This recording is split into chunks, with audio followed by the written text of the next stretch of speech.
Hi friends, welcome to London Tamil kitchen. ரீசெண்டாக நான் போட்ட 50th பர்த்டே கேக் கொண்டு உங்களோட ஷேர் பண்ணுறேன். 3 லேயரில் இந்த கேக்கை செய்கிறேன்.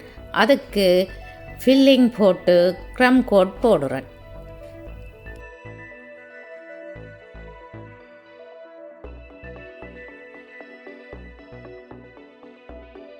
க்ரம் கோட் போட்ட பிறகு 1/2 hour நாங்கள் ஃப்ரிட்ஜுக்குள்ளே வைக்கணும்.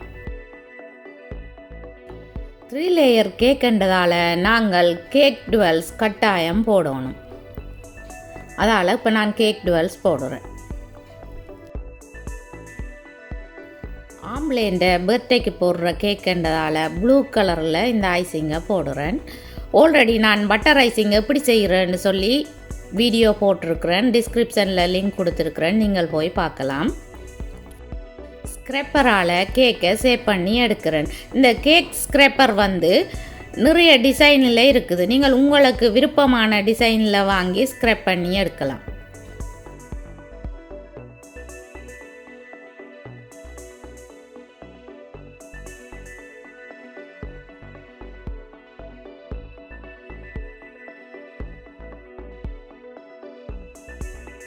க்ளீன் இல்லாமல் இருக்கிற இடத்துக்கு நாங்கள் திரும்ப திரும்ப ஐசிங்கை பூசி சேவ் பண்ணணும். அப்போ தான் க்ளீனாக வரும். விண்டருக்கு பட்டர் ஐசிங் பெருசாக உருகாது, ஆனால் சம்மருக்கு கட்டாயம் உருகும். அதால் நீங்கள் பட்டர் ஐசிங் செய்யக்கில்ல அதுக்குள்ள கொஞ்சமாக கார்ன்ஃப்ளவர் 1 டீஸ்பூன் அல்லது 2 டீஸ்பூன் கார்ன்ஃப்ளவர் போட்டு மிக்ஸ் பண்ணி நீங்கள்னு சொல்லி சொன்னால் ஐசிங் உருகுற தன்மை குறைவாக இருக்கும். கேக்கை ஷேப் பண்ணி எடுத்த பிறகு நாங்கள் திரும்பவும் 1/2 மணித்தியாலம் ஃப்ரிட்ஜுக்குள்ளே வச்சு எடுக்கணும். அப்போ தான் ஐசிங் க்ளீனாக இருக்கும். ஃப்ரிட்ஜுக்கு வச்சு எடுத்த பிறகு தான் இப்போ டெக்கரேட் பண்ணணும்.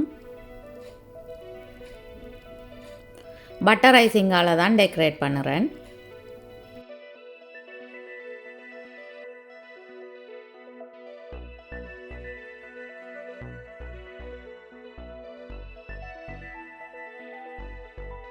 கேக்கை மெக்கரூன்ஸால் டெக்கரேட் பண்ணுறேன்.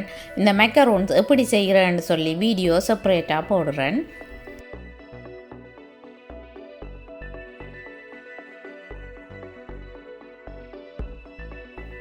கேக் டொப்பராக பேப்பர் ஃபேன் செய்கிறேன். இந்த பேப்பர் ஃபேனை நீங்கள் ஈபே அல்லது அமேசானில் ஆர்டர் பண்ணி எடுக்கலாம், அல்லது நீங்களே வீட்டில் செய்யலாம்.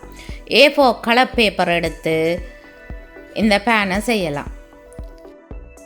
இந்த ஷேப்புக்கு பேப்பரை கட் பண்ணி எடுக்கணும். அடுத்ததாக பேப்பரை மடிக்கணும். ஒவ்வொரு சைட்டும் மாற்றி மாற்றி மடிக்கணும். சேம் சைஸில் மடித்தீங்களன்னு சொல்லி சொன்னால் தான் க்ளீனாக இருக்கும். மடித்து முடிய இந்த ஷேப்பில் இருக்கும். இனி நாங்கள் middle double side cello tape போட்டு ஒட்டலாம், அல்லது நீங்கள் ஸ்டெப்லராலையும் கிளிப் பண்ணலாம். ஸ்டெப்லரால் கிளிப் பண்ணினீங்களா கூட நல்லா இருக்கும், க்ளீனாக நிற்கும். ஃபேனின் பின்பக்கம் டபுள் சைட் செலோ டேப் போட்டு ஸ்கியூவர்ஸை ஸ்டிக் பண்ணணும். Fan cake topper ready. Skewers ஃபேனில் ஸ்டிக் பண்ணினபடியாக தான் அதை கேக்கில் குத்துறதுக்கு ஈஸியாக இருக்கும்.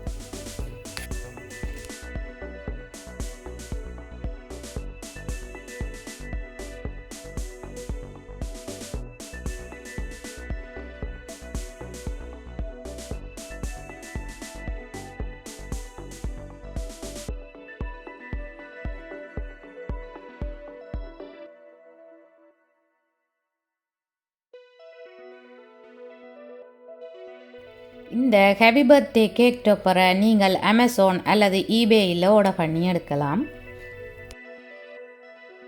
என்னுடைய வீடியோ பார்த்ததுக்கு ரொம்ப நன்றி. மீண்டும் இன்னும் ஒரு அமேசிங்கான வீடியோவில் உங்களை சந்திக்கும் வரை உங்களிடமிருந்து விடைபெறுவது உங்கள் மதி. பாய்.